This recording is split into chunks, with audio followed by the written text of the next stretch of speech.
The impossible deal, the breaking point. Victoria Sterling stood in the cramped office of Sterling Construction, watching her father's shoulders shake as he buried his face in his hands. The harsh fluorescent light cast shadows across the scattered papers on his desk, each one representing another unpaid bill, another failed contract, another step closer to losing everything their family had built over 3 generations. "Dad, we'll figure something out," Victoria whispered, though her voice lacked conviction. She had been saying the same words for months, ever since Cross Industries had swooped in and taken their biggest contract. The Riverside Development Project was supposed to save them, but Nathan Cross had outbid them with resources they could never match. Robert Sterling looked up at his daughter with tired eyes that had aged 10 years in the past 6 months. "Sweetheart, there's something I haven't told you." His voice cracked as he reached for a legal document buried beneath the invoices. "When we lost the Riverside contract, I made some desperate decisions. I took loans against the company, against the house. If we don't pay back $3 million by the end of next month, we lose everything." Victoria felt the blood drain from her face. $3 million might as well have been $3 billion for a family that was struggling to pay their electric bill. She sank into the worn leather chair across from her father's desk, the same chair where she used to sit as a little girl, drawing pictures while he worked late into the night. There has to be something we can do," she said, more to herself than To him, maybe we could sell the equipment, the trucks, ... I already tried. The banks won't accept it as collateral anymore. Robert's voice was hollow. "Victoria, I'm going to lose your mother's legacy. This company was everything to her." The mention of her mother, who had passed away 5 years earlier, sent a sharp pain through Victoria's chest. Sterling Construction wasn't just a business. It was a family tradition, a piece of their history that connected them to better times. The unexpected visitor, the office door chimed as someone entered, and Victoria looked up to see Lucas's Hart, an impeccably dressed man in his early 30s. She recognized him from the newspapers as Nathan Cross's right-hand man, though she had never expected to see him in their modest office. "Mr. Sterling." "Miss Sterling," Lucas said with a polite nod. "My employer would like to schedule a meeting with you both today, if possible." Robert frowned. "Cross Industries wants to gloat about taking our contract. They can do it through our lawyers." "This isn't about gloating, sir. Mr. Cross has a proposition that might benefit both parties." Lucas's tone was professional but not unkind. "He's waiting in his car outside. He understands this is unusual, but the matter is time-sensitive." Victoria exchanged a glance with her father. They had nothing left to lose, and curiosity was getting the better of her. "What kind of proposition?" "It's the kind that's better discussed in person," Lucas replied. "Will you come?" Face to face with power, the black limousine looked completely out of place on the industrial street where Sterling Construction had its office. Victoria felt underdressed in her paint-stained jeans and cardigan as Lucas opened the door for them. Inside, Nathan Cross sat across from them, his presence filling the luxurious space despite his calm demeanor. Victoria had seen him in business magazines and news articles, but seeing him in person was different. He was younger than she had expected, with dark hair and steel-gray eyes that seemed to assess everything around him. His charcoal suit probably cost more than her rent for 6 months, and everything about him radiated the confidence that came with unlimited resources. "Mr. Sterling, Miss Sterling," Nathan said, his voice deep and controlled. "Thank you for meeting with me." Robert sat stiffly. "Let's get to the point, Cross. What do you want?" Nathan's gaze shifted to Victoria, studying her with an intensity that made her uncomfortable. "I want to offer you a solution to your financial problems." Complete debt forgiveness, plus a contract that will keep Sterling Construction profitable for the next decade. Victoria's heart skipped a beat, but she forced herself to remain skeptical. "What's the catch?" Slight smile played at the corners of Nathan's mouth, perceptive. "The catch, Miss Sterling, is that I need something in return. Something that can't be bought with money alone." "Which is?" Robert demanded. Nathan's eyes never left Victoria's face. "I need a wife." The proposal, the silence in the limousine, was deafening. Victoria stared at Nathan, certain she had misheard him. "Excuse me?" "A wife?" Nathan repeated calmly. "For 1 year. A legal marriage that will satisfy certain business requirements and family obligations." Victoria felt a laugh bubble up in her throat, part hysteria and part disbelief. "You're insane." "Impractical," Nathan corrected. My grandmother controls a significant portion of Cross Industries through a family trust, threatening to transfer control to my cousins if I don't marry by my 33rd birthday. That's 6 months. From now, Robert found his voice. You want to marry my daughter for a business deal? I want to marry your daughter to solve both our problems, Nathan said. She gets her family's company saved, and I get to maintain control of mine. It's mutually beneficial. Victoria shook her head. This is medieval. You can't just buy a wife. I'm not buying you, Nathan said, his tone softening slightly, proposing a contract. 1 year of marriage, separate living arrangements, if you prefer, minimal public appearances. At the end of the year, we divorce amicably, and you'll have enough money to ensure your family never faces financial hardship again. The weight of desperation, Victoria looked at her father, seeing the hope and shame warring in his expression. She knew he would never ask her to make such a sacrifice, but she also knew that Sterling Construction was his entire world. Out. He would be lost. Asterisk, this is crazy, she whispered. People don't get married for business anymore. People do a lot of things for $3 million in the promise of future security, Nathan said matter-of-factly. But I'm not asking for an answer right now. Think about it. He reached into his jacket and pulled out a business card. Call me when you've decided, but don't take too long. Your father's creditors won't wait forever. The limousine pulled up to their office, and Lucas opened the door. As Victoria and her father climbed out, Nathan spoke once more. Miss Sterling? She turned back to him. For what it's worth, I researched you thoroughly before making this offer. You're not just someone I picked at random. You have qualities I respect: intelligence, integrity, and loyalty to your family. This arrangement doesn't have to be unpleasant. The impossible choice that evening, Victoria sat in her tiny apartment, staring at Nathan's business card while Emma, her roommate and best friend, paced around the living room in disbelief. He wants to marry you for a year to impress his grandmother. Emma said for the third time. Victoria, this sounds like something out of a romance novel. It's not romantic, Victoria said firmly. It's a business transaction. A very cold, calculated business transaction. But $3 million. Emma sat down beside her. That would save your dad's company and then some. Victoria had been thinking the same thing. The money would not only pay off the debts, but give Sterling Construction the capital it needed to compete for bigger contracts. Her father could retire with dignity instead of watching his life's work crumble around him. What if he's lying? Victoria asked. What if this is some elaborate scheme to humiliate me or my family? Emma shook her head. Nathan Cross doesn't need schemes. If he wanted to destroy Sterling Construction, he's already done it. This actually makes sense from his perspective.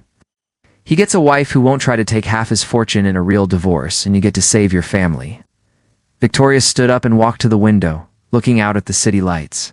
Somewhere out there, Nathan Cross was probably in his penthouse, reviewing contracts and making decisions that affected thousands of lives. And for some reason, he had chosen her to solve his very personal problem. Asterisk 1 year, she murmured to herself. I could do anything for 1 year. The decision the next morning, Victoria found herself standing outside Cross Industries headquarters, a gleaming tower of steel and glass that seemed to pierce the sky.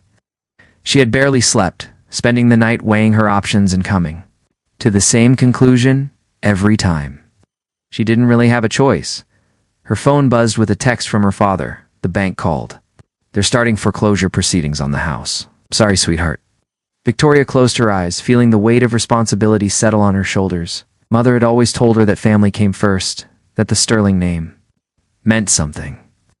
If marrying Nathan Cross for 1 year could preserve that legacy, then maybe it was worth the sacrifice. She walked into the lobby and approached the reception desk. I'm here to see Nathan Cross. Tell him Victoria Sterling has an answer. 20 minutes later, she was sitting across from Nathan in his corner office, surrounded by floor-to-ceiling windows that offered a view of the entire city. He looked as composed as ever, but she caught a flicker of something in his eyes when she walked in. Nervousness? Anticipation? I'll do it, she said without preamble. I'll marry you. But I have conditions. Nathan leaned back in his chair, studying her. I'm listening. First, this stays strictly business. No expectations of ... intimacy. Second, I keep my job at the gallery. I'm not going to be a trophy wife sitting around your penthouse all day. Third, my father never knows the real reason for this marriage. As far as he's concerned, we met and fell in love. Agreed, Nathan said without hesitation. Anything else? Victoria took a deep breath. I want to know why you chose me. Real reason? Nathan was quiet for a long moment, his gaze never leaving her face. Because when I researched you, I discovered that you've been supporting your father's business for years, working 2 jobs to help pay the bills. You could have walked away, started fresh somewhere else, but you didn't. You stayed and fought. For your family. He paused. I need someone who understands loyalty, Miss Sterling. In my world, that's rarer than you might think. Sealing the arrangement, Nathan called in his legal team, and within hours, they had drawn up a contract that was both a marriage agreement and a business deal. Victoria read every word carefully, surprised by how fair the terms were. Nathan wasn't trying to control her life. He simply needed her to play a role for 1 year. The wedding will be small, Nathan explained as she signed the papers. Just immediate family and a few close friends. My grandmother insists on certain traditions, but I'll try to keep the circus to a minimum. Victoria nodded, still feeling surreal about the entire situation. When? 3 weeks from today? That gives us time to make the necessary arrangements and for you to adjust to the idea. As Victoria signed her name on the final document, she wondered if she was making the biggest mistake of her life or the smartest decision she could make under the circumstances. Only time would tell. Nathan extended his hand to her. Welcome to the Cross family, Victoria. I promise to make this as painless as possible. Victoria shook his hand, feeling the warmth of his skin and the strength in his grip. Let's just hope we both survive the year, Nathan. For the first time since she had met him, Nathan's smile seemed genuine. I have a feeling we'll do more than just survive. Behind the mast, the wedding circus, Victoria stood in front of the full-length mirror in the bridal suite. Hardly recognizing herself in the elegant ivory dress that Nathan's grandmother had chosen, the gown was beautiful, she had to admit, but it felt like a costume for a role she wasn't sure she could play. In 3 hours, she would walk down the aisle and marry a man she barely knew. Emma bustled around behind her, adjusting the veil and fussing with the train. Looks stunning, Vic. Like a real bride. I am a real bride, Victoria said quietly. It's the marriage that's fake. A soft knock interrupted them, and Margaret Cross entered the room. Nathan's grandmother was an elegant woman in her 70s, with silver hair and sharp blue eyes that missed nothing. She had been surprisingly warm to Victoria during their few meetings, though Victoria suspected the older woman wasn't entirely fooled by their whirlwind romance story. My dear, Margaret said, approaching with a small velvet box. I wanted to. Give you this before the ceremony. It belonged to Nathan's mother. Inside the box was a delicate pearl bracelet, simple but clearly valuable. Victoria's hands trembled slightly as Margaret fastened it around her wrist. Nathan's mother was a wonderful woman, Margaret continued. She married into our family for love, not money. And she brought humanity to a household that had forgotten what that meant. I hope you'll do the same for my grandson. Victoria met the older woman's eyes in the mirror. There was something knowing in Margaret's gaze, as if she suspected this marriage was more complicated than it appeared. I'll do my best, Mrs. Cross. Call me Margaret, dear. We're family now. Walking down the aisle, the ceremony was held in the garden of the Cross family estate, a sprawling property an hour outside the city. Despite Nathan's promise to keep things small, there were still nearly 100 guests, including business associates, family friends, and several reporters who had somehow secured invitations. Victoria's father walked her down the aisle, his face beaming with pride and relief. The morning news had announced that Sterling Construction had secured a major contract with Cross Industries, and Robert Sterling looked like a man who had been given a second chance at life. At the altar, Nathan waited in a perfectly tailored black tuxedo. When their eyes met, Victoria felt an unexpected flutter in her stomach. He looked genuinely nervous, a crack in his usual composed facade that made him seem more human somehow. You look beautiful, he murmured as her father placed her hand in his.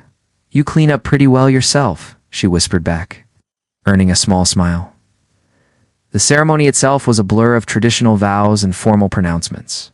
When the minister pronounced them husband and wife, Nathan's kiss was gentle and brief, appropriate for their audience but lacking any real passion. Still, Victoria felt her cheeks flush as the guests applauded, The reception revelations during.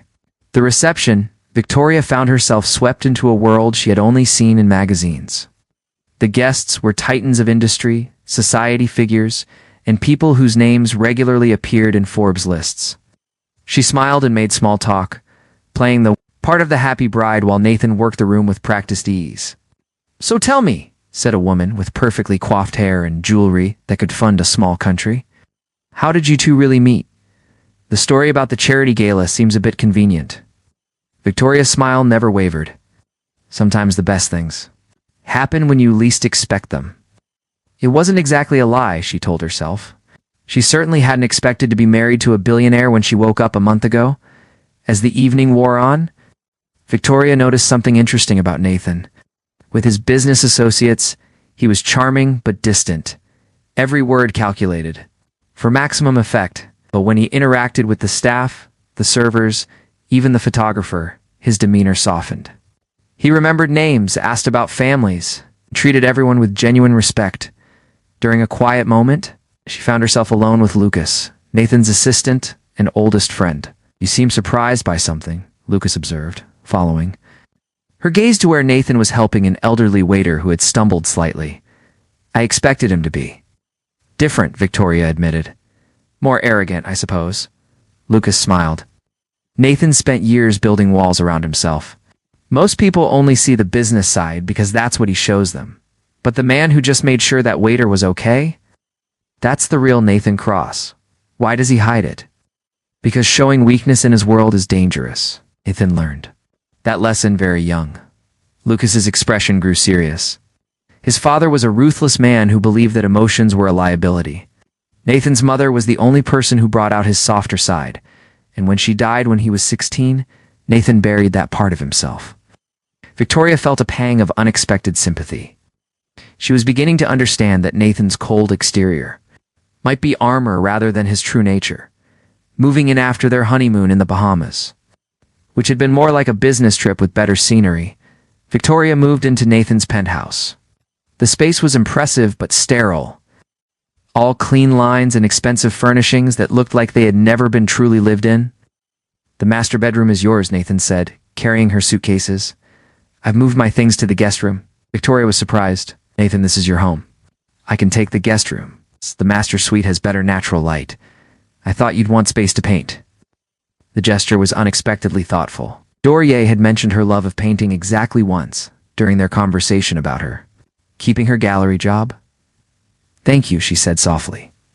"That's very considerate." Nathan cleared his throat, suddenly looking uncomfortable with her gratitude. "Lucas will send over your schedule for next week. There are a few social events we need to attend together." Unexpected moments over the next few weeks, Victoria and Nathan settled into an odd rhythm of domestic life. They shared meals when their schedules allowed, discussed their days, and maintained the appearance of a happy marriage for the outside world. But it was the quiet moments that surprised Victoria the most.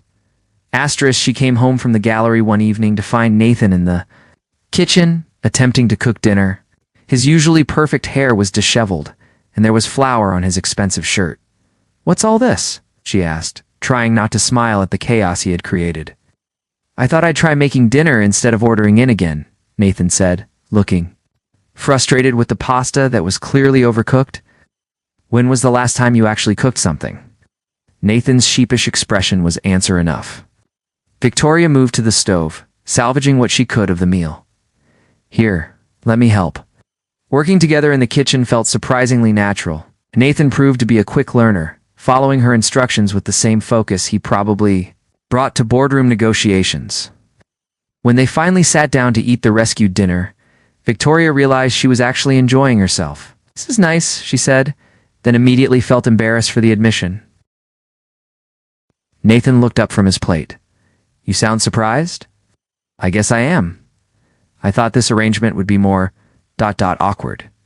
"It doesn't have to be unpleasant," Nathan said, echoing his words from their first meeting. "We're both reasonable adults. We can make this work." Cracks in the armor, the first real crack in Nathan's carefully controlled facade, came during a business dinner with potential investors. Victoria had accompanied him, playing the supportive wife role. When one of the men made a crude comment about her appearance, Cross always did have good taste in decorative accessories, the man said with a lewd grin. Oh, I have to wonder what a girl like that sees in a cold fish like you. Victoria felt Nathan tense beside her, but before she could respond, he stood abruptly. I think this meeting is over. Nathan, come on, another investor said. Martin's had too much to drink. Don't let it ruin a good deal. Any deal that requires me to tolerate disrespect toward my wife isn't worth making, Nathan said coldly. Victoria, we're leaving. In the car afterward, Victoria studied Nathan's profile as he stared out the window. His jaw was tight, and she could practically see the anger radiating from him. You didn't have to do that, she said quietly. I can handle jerks like that. I know you can, Nathan replied. But you shouldn't have to. Duh. The fierce protectiveness in his voice surprised her. This wasn't about maintaining appearances or protecting his business image. This was personal. Late-night conversations as the weeks passed. Victoria found herself looking forward to the evenings when Nathan came home early enough for them to have dinner together. Their conversations gradually moved beyond surface topics to more personal territory. One night, as they sat on the terrace overlooking the city, Victoria asked the question that had been nagging at her. Why didn't you just hire an actress, someone who could play the role without the legal complications? Nathan was quiet for so long that Victoria thought he might not answer. Finally, he said, because my grandmother would have seen through that. In a heartbeat, she's incredibly perceptive about people. And she doesn't see through this? Nathan turned to look at her. I'm not sure what she sees anymore. There was something in his expression that made Victoria's heart skip. What do you mean? Instead of answering, Nathan stood abruptly. It's getting late. I have an early meeting tomorrow. As he disappeared into the penthouse, Victoria remained on the terrace, wondering what he had been about to say. Whatever it was, the moment had felt charged with possibility.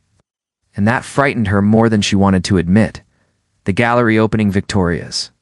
Gallery was hosting an opening for a new artist, and Nathan had surprised her by asking to attend. She had assumed he would find the event boring. But he moved through the crowd with genuine interest, asking thoughtful questions about the artwork and listening intently to the artist's explanations.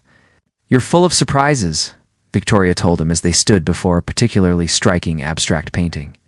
Art is another form of investment, Nathan said, but his tone suggested there was more to it than that.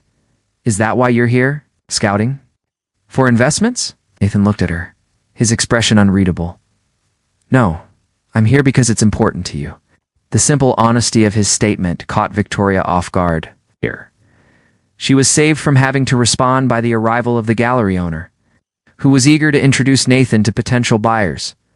Later that evening, as they walked through the quiet streets back to their car, Nathan surprised her again. My mother was an artist, he said suddenly. She painted portraits mostly. My father thought it was a frivolous hobby, but she kept a studio in the attic where she'd disappear for hours. Victoria slowed her pace, sensing this was important. Do you still have her paintings?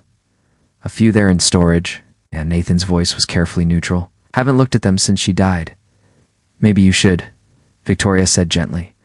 Art is meant to be seen, to be remembered. Nathan didn't respond. But Victoria caught him glancing at her with an expression she couldn't quite decipher. The crisis there. Carefully maintained routine was shattered when Victoria came home one evening to find Nathan pacing in his study, his phone pressed to his ear. His face was dark with anger, and she caught fragments of a heated conversation about contracts and legal action. When he hung up, he ran both hands through his hair in frustration. What's wrong? Victoria asked from the doorway. One of my competitors is making a play for the Riverside Development Project. They're claiming our contract with your father's company was obtained through fraud. Victoria's blood ran cold. Kind of fraud? They're suggesting that our marriage was arranged to circumvent bidding regulations, that Sterling Construction never should have gotten the contract? Can they prove that? Nathan's silence was answer enough. If anyone dug deep enough into the timeline of their relationship and the business deal, the truth might come to light. What happens if they succeed? Victoria asked, though she was afraid to hear the answer. Your father loses the contract, and Sterling Construction faces a lawsuit that could destroy everything we've worked to rebuild. Victoria sank into a chair, feeling the weight of their deception crashing down on her. This is my fault. I should never have agreed to this. No, Nathan said firmly, moving to kneel beside her chair. This is not your fault. You saved your family with the only option available to you.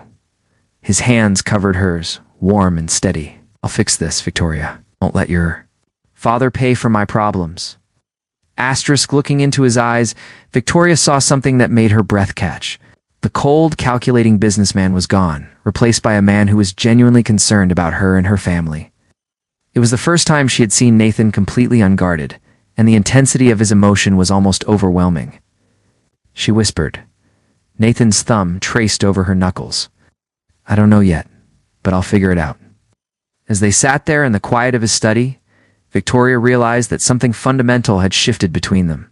This wasn't just about business anymore. The way Nathan was looking at her suggested he was beginning to realize it too. The question was, what were they going to do about it? Asterisk love without conditions. The investigation. Victoria spent the next 3 days watching Nathan transform back into the ruthless businessman she had first met. But now she could see the fear beneath his calculated exterior. He worked 18-hour days, fielding calls from lawyers and investigators, while trying to protect Sterling Construction from the growing scandal. The media had caught wind of the story. Speculation about their marriage was splashed across business journals and gossip columns alike. Victoria found herself scrutinized everywhere she went, with reporters asking pointed questions about the timeline of their relationship and her father's sudden good fortune. Mrs. Cross, is it true that you and your husband never met before your father's business troubles began? A persistent journalist cornered her outside the gallery. My husband and I are very much in love, Victoria replied, her voice steady despite the churning in her stomach. The timing of our marriage has nothing to do with business. Even as she said the words, Victoria wondered if anyone would believe. Them, the story was too convenient, the timing too perfect. She was beginning to fear that their carefully constructed facade was about to crumble. Asterisk the confession that evening. Victoria found Nathan in his study, surrounded by legal documents and looking more defeated than she had ever seen him. He looked up when she entered, and the exhaustion in his eyes made her heart ache. Any progress? She asked softly. Nathan shook his head. My legal team thinks we can fight the allegations, but it will take months and cost millions.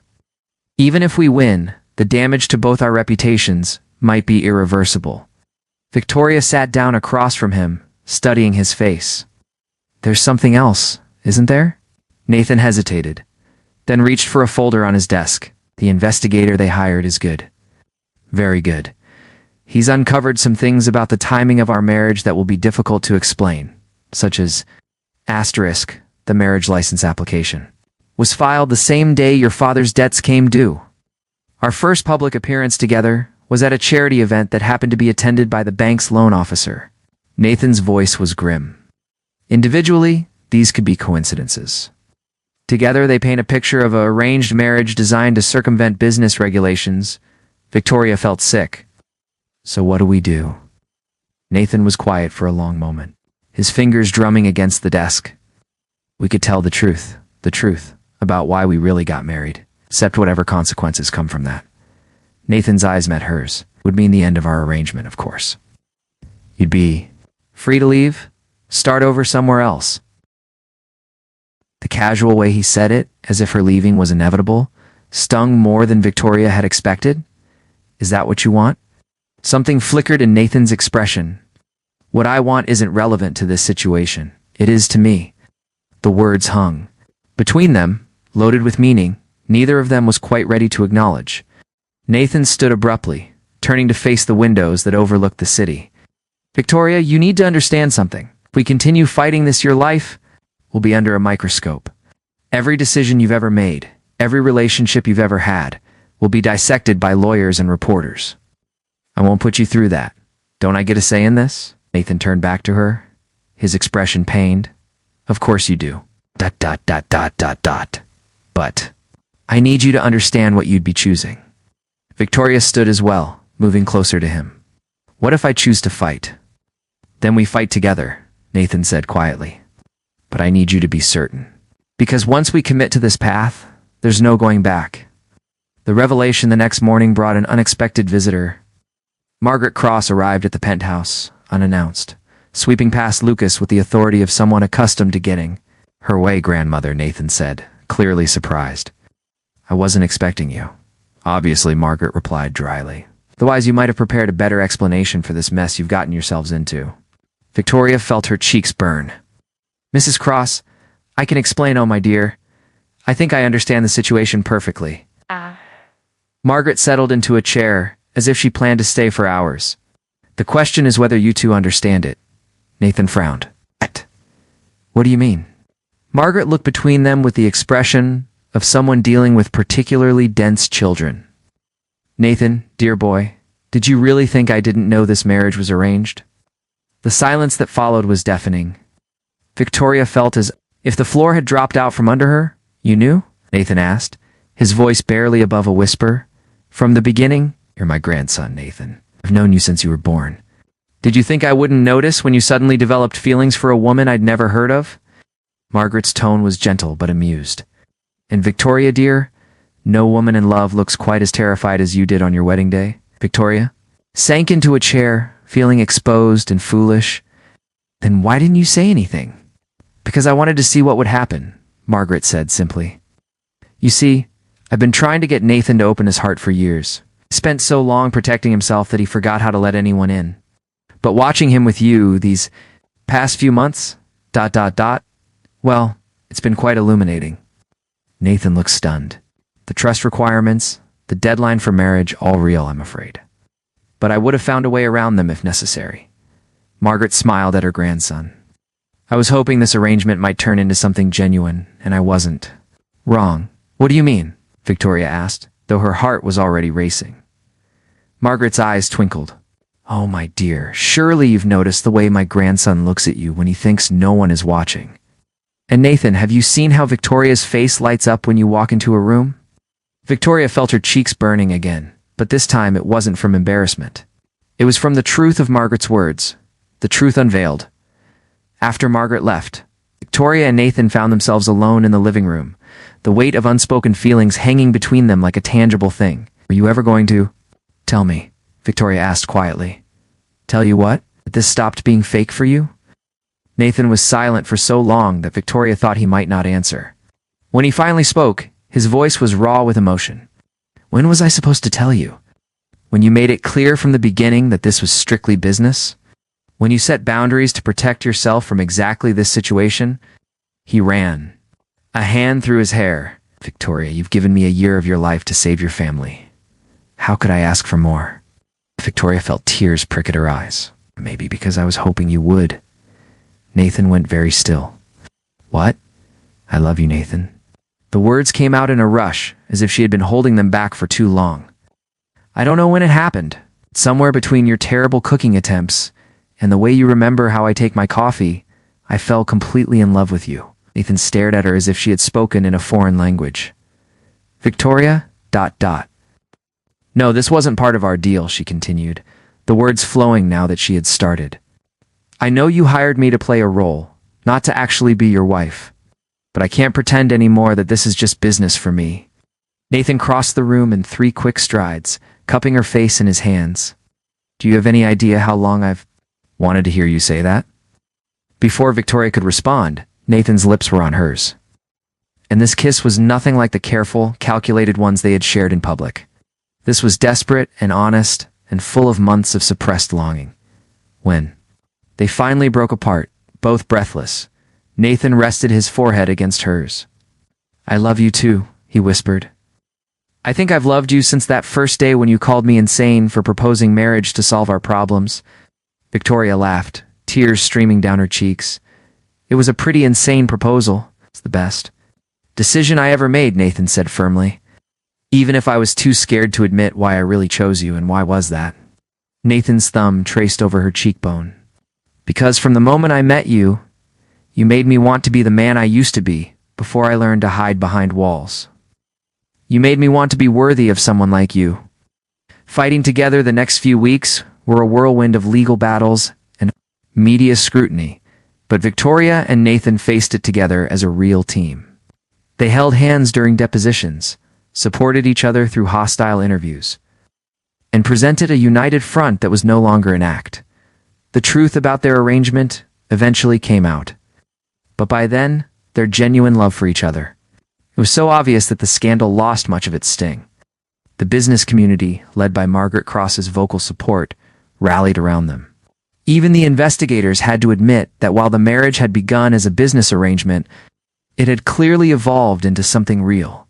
The irony, Lucas told Victoria as they watched Nathan field questions from reporters, with his usual composure, is that Nathan's reputation has actually improved through all this. People respect him more now that they've seen his human side. Victoria smiled, remembering the cold, calculating man she had first met.